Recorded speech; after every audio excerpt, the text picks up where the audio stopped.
கல்லுப்பு நீங்கள் மாதம் சம்பளம் வாங்குறீங்களா? நான் ஏற்கனவே நிறைய பதில் சொல்லியிருக்கேன். முதல் செலவாக பண்ணுங்கள், கல்லுப்பு போய் வாங்கிட்டு வாங்க கடையில். அதுவும் வெள்ளிக்கிழமையாக வாங்க, ரொம்ப சுபிட்சம். வாங்கி உங்கள் கையால் வாங்கி வீட்டில் எடுத்துன்னு வைங்க.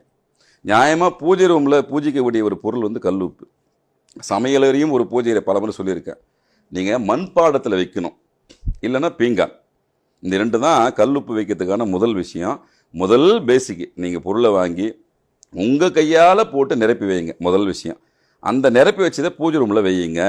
₹1 காயினோ 10 காயினோ எவ்வளோ உங்கள் கையில் காசு இருக்குதோ அந்த காசை அதில் போட்டு வைங்க. ஃபஸ்ட்டு ஸ்டெப்பு உங்களுக்கு நல்ல சக்தி உள்ளே வர்றதுக்கு, கெட்ட சக்தி வெளியே போகிறதுக்கு உங்கள் கையால் வெள்ளிக்கிழமை போயிட்டு உப்பு வாங்கினது வையுங்க. முதல் விஷயம். அதுக்கப்புறம் 2வது, நீர்நிலை சம்மந்தப்பட்ட இடம்னா இப்போ பாத்ரூம் இருக்குன்னு வச்சுக்கோங்களேன். சின்ன இடமா இருந்தாலும் பரவாயில்ல, உங்கள் கைக்கு எட்டாத தூரத்தில் ஒரு சின்ன கப்பில் ஒரு கண்ணாடி கோலையில் கூட வச்சிடலாம். கல் உப்பு போட்டு எந்தெந்த திசை